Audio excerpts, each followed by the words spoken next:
Pemerintah Kabupaten Buleleng melalui Badan Kepegawaian dan Pengembangan Sumber Daya Manusia mengusulkan pengadaan formasi calon pegawai negeri sipil tahun 2018. Sebanyak 365 formasi diusulkan untuk memenuhi kebutuhan pegawai di Kabupaten Buleleng. Hal tersebut diungkapkan Kepala BKPSDM Kabupaten Buleleng, IGD Wisnawa. Hal tersebut diungkapkan Kepala BKPSDM Kabupaten Buleleng, IGD Wisnaya, saat ditemui usai penyerahan SK PNS Bidan PTT dan Penyuluh Pertanian Kabupaten Buleleng.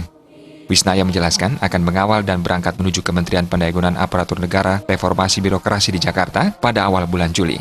Jumlah yang diusulkan sebanyak 365 formasi. Jumlah tersebut masih di bawah jumlah PNS yang pensiun sebanyak 379 orang pada tahun mendatang.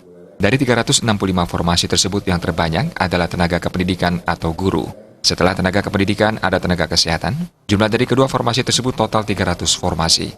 Untuk formasi umum atau teknis di luar formasi, tenaga kependidikan dan tenaga kesehatan hanya berjumlah 65 orang. Gede Wisnawa menambahkan sampai saat ini belum ada kejelasan kapan perekrutan CPNS tahun 2018 akan dibuka. Pihak BKPSDM Buleleng sendiri mengikuti alur dan proses dari Kemenpan RB. Kita akan sama-sama Kemenpan untuk mengawal formasi yang kita usulkan sebanyak 265, mohon maaf 365, mudah-mudahan itu semuanya terpenuhi 365.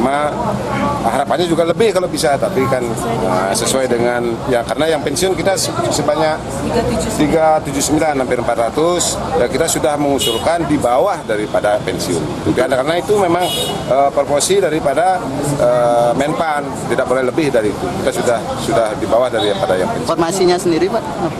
Formasi itu formasinya tadi 365.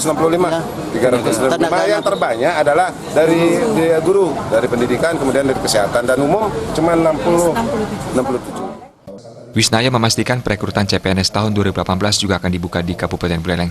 Jumlah formasi yang diusulkan masih menjadi tanda tanya apakah 365 formasi yang diusulkan semuanya dipenuhi. Komang Yuda, Bali TV.